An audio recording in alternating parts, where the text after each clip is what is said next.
नमस्कार दोस्तों, आप सबका स्वागत है एक बार फिर से एक और नई इन्फॉर्मेटिव वीडियो में। तो आज के इस वीडियो में हम स्पेशली बात करेंगे कि जो एसीआर है जिसे अब अपार नाम दिया गया है, तो इसको आप कैसे फ़िल करेंगे, क्या-क्या इन्फॉर्मेशन आपको इसमें फ़िल करनी पड़ेगी, आप इसमें पंजाबी में कैसे टाइप कर सकते हैं, इसके अलावा अगर कोई गलती हो जाती है तो आप इसको कैसे ठीक करेंगे, सिग्नेचर को कैसे अपलोड करेंगे, कैसे चेक करेंगे कि सिग्नेचर अपलोड है या नहीं है, फ़ोटो अपलोड है या नहीं है। पूरी जो जानकारी आपको इस वीडियो में प्रोवाइड करूंगा। और एसीआर या अपार फिल करने से पहले काफ़ी सारी चीज़ों का आपने ध्यान रखना है और ही उसके बाद ही आपने जो अपनी एसीआर है या अपार जो है उसको फिल करना है, क्योंकि अगर इसमें छोटी सी भी गलती हो गई तो वो मिस्टेक अगर चली गई तो सारी जो मिस्टेक है वो आपके एनुअल जो भी एसीआर होगी उसमें काउंट की जाएगी। तो इसलिए ध्यान रखना है कि आपकी इसमें कोई भी गलती ना हो, इसलिए बड़े ध्यान से फिल करना है। वैसे तो काफ़ी सारे टीचर्स हैं जिन्होंने पिछले साल फिल की हुई है, बट फिर भी काफ़ी सारे कुछ कमेंट्स आए थे जिसके कारण मैं इस बार फिर से जो वीडियो है वो क्रिएट कर रहा हूँ। ये सेशन 2025-26 के लिए बनाई जा रही है। तो यहाँ पर आप जैसे जानते हैं कि सबसे पहले तो हमें यहाँ पर यूज़र नेम और पासवर्ड फिल करके अपना लॉगिन कर लेना है एचआरएमएस की जो वेबसाइट होती है। और जब आप वेबसाइट को लॉगिन कर लेंगे तो आपको यहाँ पे कुछ इस तरह सा इंटरफेस देखने को मिलेगा। कुछ टीचर्स का इंटरफेस कुछ अलग होगा, बट काफ़ी जगह पर यहाँ पे जैसे आप देख सकते हैं कुछ टैब्स नहीं दिखा रहे हैं, बट जो भी टैब्स होंगे वहाँ पे आपको एक टैब दिखने को मिलेगा माई सर्विस का। आपने इस टैब पे क्लिक करना है। वो आगे यहाँ पे भी हो सकता है, यहाँ भी हो सकता है, नीचे भी हो सकता है। जहाँ भी होगा आपने माई सर्विस पे क्लिक करना है और नीचे आपको एसीआर सर्विसेज की ऑप्शन मिल जाएगी। तो आपने फिल एसीआर अपार पे क्लिक करना है। तो जैसे कि मैंने आपको बताया कि अभी एसीआर का जो नाम है अपार भी हो चुका है, तो इसके लिए जो शेड्यूल है वो जारी हो चुका है। उतनी देर तक मैं आपको जो शेड्यूल है वो बता देता हूँ। तो यहाँ पे आप देख सकते हैं रिवाइज शेड्यूल जो है वो जारी किया गया है। अब इसमें जो अपडेट है वो क्या है, एपीआर फिल करने के लिए जो पोर्टल है वो ओपन किया गया है 1 अप्रैल 2025 को। और जो एसीआर है या एपीआर इनिशिएट करने की जो डेट है वो 21 अप्रैल से लेके 10 मई तक कर दी गई है। इसके अलावा जो एम्प्लॉयज़ हैं उनकी तरफ से जो एपीआर फिल की जाएगी या एसीआर फिल की जाएगी, वो शेड्यूल जो है वो 30 अप्रैल से लेकर 20 मई 2025 तक कर दिया गया है। उसके बाद हायर अथॉरिटी के लिए भी जो शेड्यूल है वो यहाँ पे दिया गया है। तो चलिए अभी हम यहाँ पे बात करते हैं कि हमने अपनी एसीआर को कैसे फिल करना है। यहाँ पर अगर कोई इंस्ट्रक्शन देखना चाहते हैं तो आप यहाँ पे अपार इंस्ट्रक्शन पे क्लिक करेंगे तो यहाँ पे आपको जो भी इंस्ट्रक्शंस हैं वो आप यहाँ से रीड कर सकते हैं। तो अपार का जो मतलब है वो है एक्चुअल परफॉर्मेंस असेसमेंट रिपोर्ट। तो इसे पहले एसीआर का नाम दिया गया था, अब इसको अपार का नाम दे दिया गया है एक्चुअल परफॉर्मेंस असेसमेंट रिपोर्ट। इसके अलावा अगर कोई गाइडलाइन चाहिए तो आप इस पे क्लिक करके वहाँ से उसकी जो गाइडलाइंस है वो प्राप्त कर सकते हैं, देख सकते हैं, समझ सकते हैं। तो ये आपके पास पीडीएफ खुल जाएगी, तो यहाँ से आप जो भी गाइडलाइंस है वो यहाँ से देख सकते हैं। 78 पेज है, पूरी जो जानकारी आपको यहाँ पे मिल जाएगी। कुछ पॉइंट्स का अगर कोई डाउट है तो आप यहाँ से देख सकते हैं, नोट कर सकते हैं। तो चलिए अभी मैं मेन बात पे आता हूँ कि आपने अपनी जो एसीआर है वो कैसे फिल करनी है। तो यहाँ पे आप देख सकते हैं आपको 3 ऑप्शन मिलेंगी, एम्प्लॉय, प्रिंट एसीआर और राइट यूर सेल्फ अप्रोजल। तो यहाँ पे सबसे पहले तो हमें एम्प्लॉय पे क्लिक करके चेक कर लेना है कि आपकी जो एसीआर है वो इनिशिएट हो चुकी है। तो लेवल 1 रिपोर्टिंग ऑफिसर कौन है, रिव्यूइंग ऑफिसर कौन है, एक्सेप्टिंग अथॉरिटी कौन है और एसीआर पेंडिंग विद एम्प्लॉय। तो अभी आपकी एसीआर जो है वो पेंडिंग विद एम्प्लॉय है, ठीक है। तो ये चेक कर लेना है कि आपकी जो एसीआर है वो सही से जनरेट हुई है, यानी कि आपकी जो डिटेल्स हैं या जो आपके ऑफिसर हैं वो सही हैं। तो उसके बाद आपने क्या करना है, राइट यूर सेल्फ अप्रोजल पे क्लिक कर देना है। उसके बाद आपने राइट यूर सेल्फ अप्रोजल पर क्लिक करने के बाद जब क्लिक कर देंगे तो आपको अपने सारी जहाँ पे डिटेल जो है वो देखने को मिलेगी। आपके रिपोर्टिंग ऑफिसर का, रिव्यूइंग ऑफिसर का, एक्सेप्टिंग ऑफिसर का नाम यहाँ पे देखने को मिलेगा। उसके नीचे आप आएंगे तो आपको यहाँ पे name of teacher, designation, father name, gender, date of birth, service period, ये चीज़ें ऑलरेडी आपको प्री फिल्ड ही देखने को मिलेगी। उसके बाद हमें जो मेन इन्फॉर्मेशन फिल करनी है वो है बेसिक पे, ग्रेड पे करना है। तो आप अपनी पे स्लिप ऊपर जाके चेक कर सकते हैं, वहाँ से आप अपनी जो बेसिक पे या ग्रेड पे है वो देख के यहाँ पे फिल कर सकते हैं। उसके बाद आपका सेवा कैडर क्या है, एलिमेंट्री है, मास्टर, लेक्चरर, पीएस है, नॉन टीचिंग है, जो भी है वो आप यहाँ पे फिल करेंगे। उसके बाद date of joining in education department की क्या है, date of joining in present station की क्या है, तो आपकी लीव्स कितनी है, कैलेंडर ईयर की कैजुअल लीव कितनी है, मेडिकल लीव कितनी है, अर्ड लीव कितनी है, ये सारी चीज़ें आप यहाँ पे फिल करेंगे। उसके बाद अगर मैं बात करूँ यहाँ पे आपको टीचर के द्वारा जो भी काम किए गए हैं वो यहाँ पे आपने लिखने होते हैं। तो यहाँ पे पंजाबी में लिखना है। तो पंजाबी में कैसे लिखना है उसके 2 मेथड है, वो दोनों मेथड आपको बताऊंगा। पहले हम यहाँ पे बात कर लेते हैं नेक्स्ट जो ऑप्शन है। तो यहाँ पे रिजल्ट आएगा आपका, यहाँ पे सीरियल नंबर आएगा, क्लास, आपने जो सब्जेक्ट स्टडी करवाया है, उसके बाद कितने स्टूडेंट हैं, उनकी कितनी गिनती है, पास परसेंटेज क्या है, और उसके बाद बोर्ड की तरफ से पास परसेंटेज क्या है, इंक्रीज डिक्रीज ऑटोमेटिकली यहाँ पे आ जाएगा। 60% से कितने स्टूडेंट्स हैं, 75% से ज़्यादा कितने स्टूडेंट्स हैं, और यहाँ पे 200 में से आपके जो नंबर है ऑटोमेटिकली आ जाएंगे। तो मान लो आपने यहाँ पे 8th का रिजल्ट फिल किया है, उसके बाद 10th का करना है, तो यहाँ पे ऐड करेंगे तो 10th की ऑप्शन आ जाएगी, एक कॉलम और आ जाएगा।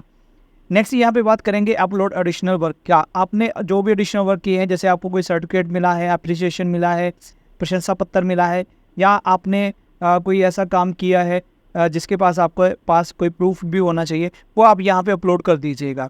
उसके बाद यहाँ पे नेक्स्ट ऑप्शन आती है अपलोड सिग्नेचर। ठीक है, तो यहाँ पे जो सिग्नेचर होंगे वो आपके, जब आपकी ACR सबमिट फाइनल सबमिट हो जाएगी तब आपकी जो सिग्नेचर है वो शो होंगे। बट आपने सिग्नेचर कैसे चेक करना है कि आपके सिग्नेचर हुए हैं या नहीं हुए, वो भी मैं आपको बताऊंगा। तो चलिए यहाँ पे पहले हम बात करते हैं यहाँ पर आप पंजाबी में कैसे लिख सकते हैं, या ऊपर कहीं पंजाबी में लिखना होगा तो आप कैसे लिख सकते हैं।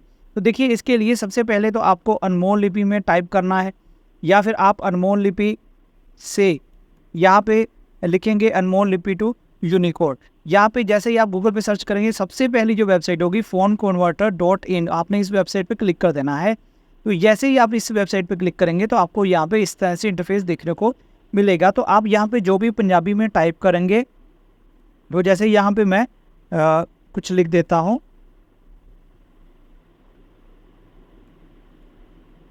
यहाँ पे मैं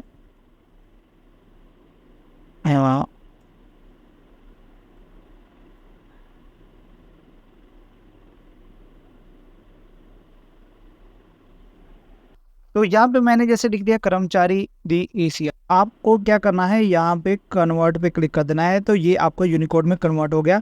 तो यहाँ से आपने इसको कॉपी टेक्स्ट कर लेना है, या फिर यहाँ से ऐसे सिलेक्ट करके कॉपी कर लेना है। तो यहाँ से यहाँ पे मैं कॉपी टेक्स्ट कर लेता हूँ। तो अभी मैं HRMS पे आने के बाद यहाँ पे इसको पेस्ट कर दूँगा। तो यहाँ पे आप देख सकते हैं, जैसे मैंने पंजाबी में वहाँ पे अनमोल लिपि में टाइप किया और यूनिकोड में उसको कन्वर्ट कर दिया।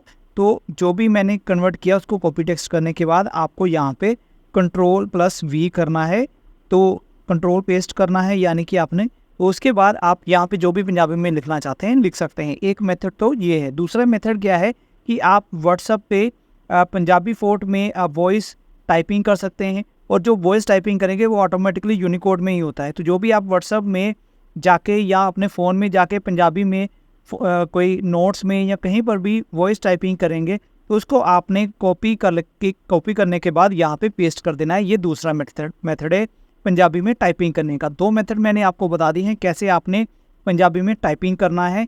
एक तो वेबसाइट से आप डायरेक्ट कर सकते हैं, टाइप करके कर सकते हैं। इसके अलावा आप वॉइस टाइपिंग करके भी फ़ोन पे वॉइस टाइपिंग कीजिए, व्हाट्सएप पे कीजिए अपने किसी नंबर पे, या फिर आप किसी ऐप से, नोट से, या कहीं पर भी और कुछ ऑप्शंस मिलती है, आप वहाँ पे पंजाबी में वॉइस टाइप करिए और उसको कॉपी पेस्ट यहाँ पे कर दीजिएगा। तो ये सारा कुछ करने के बाद आपको यहाँ पे सेव एज ड्राफ्ट कर देना है।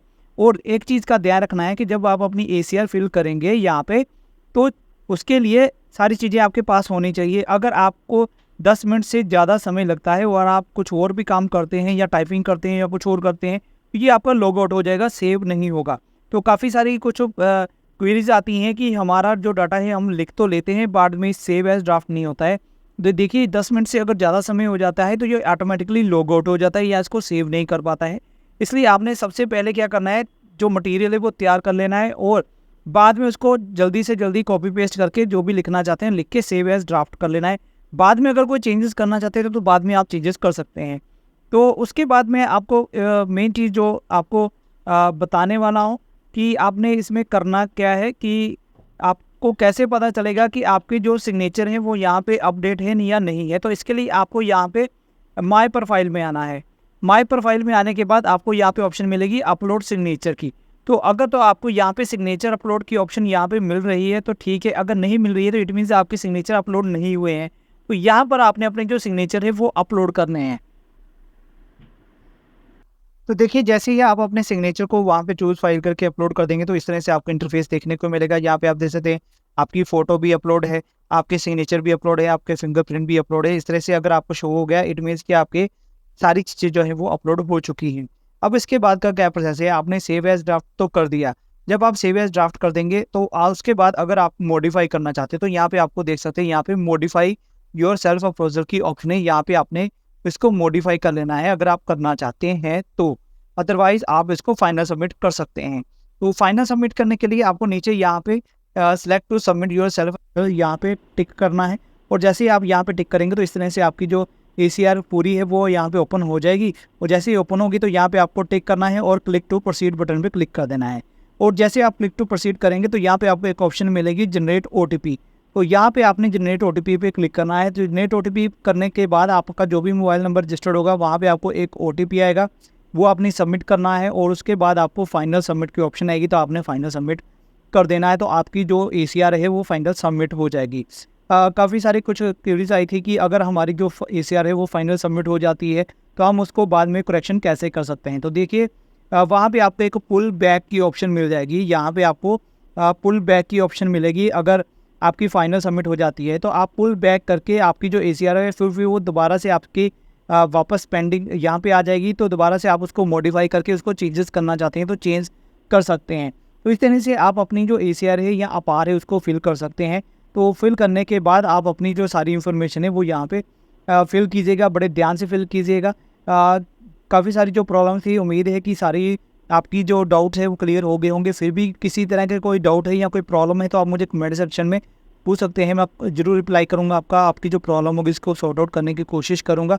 तो जो भी आपको ध्यान रखना है मेन चीज़ का कि आपने पंजाबी फ़ॉन्ट में टाइप करना है, वो मेथड मैंने आपको 2 बता दिए हैं। इसके अलावा डाटा पहले से तैयार करके रखना है ताकि जब आप एसीआर फिल करें तो कम से कम समय में फिल कर दें ताकि आपका जो डाटा है वो जल्दी से जल्दी सेव हो सके। अगर आप टाइम लगाएंगे तो आपका डाटा सेव एज़ ड्राफ्ट नहीं होगा, तो आपको लगेगा कि हमारा जो डाटा है वो सेव नहीं हो रहा है, कोई प्रॉब्लम आ रही है। उसके बाद आपको मॉडिफ़ाई की ऑप्शन बता दी मैंने, अगर कोई गलती होती है तो आप उसको मॉडिफ़ाई कर सकते हैं। उसके बाद फाइनल सबमिट करने के बाद भी अगर कोई प्रॉब्लम आती है तो पुल बैक करके आप उसको चेंजेस कर सकते हैं। फिर भी अगर कोई प्रॉब्लम आती है तो आप बाद में अपने जो डीडीओ हैं वहाँ पे रिक्वेस्ट कर सकते हैं, तो वो आपकी जो एसीआर है वो दोबारा वापस आपके वापस सेंड कर सकते हैं, तो आप उसको दोबारा से मॉडिफाई कर सकते हैं। तो ये सारा प्रोसेस है। काफ़ी सारी नई चीज़ें आपको देखने को मिली होंगी इसमें भी वीडियो में। तो अगर वीडियो अच्छी लगी और आप चैनल में पहली बार आए हैं तो प्लीज़ चैनल को सब्सक्राइब कर देना, वीडियो को लाइक कर देना। इसी तरह की और भी वीडियोज़ देखने के लिए हमारे चैनल के साथ बने रहिएगा। मिलूँगा आपके साथ नेक्स्ट वीडियो में, तब तक के लिए गुड बाय, जय हिंद।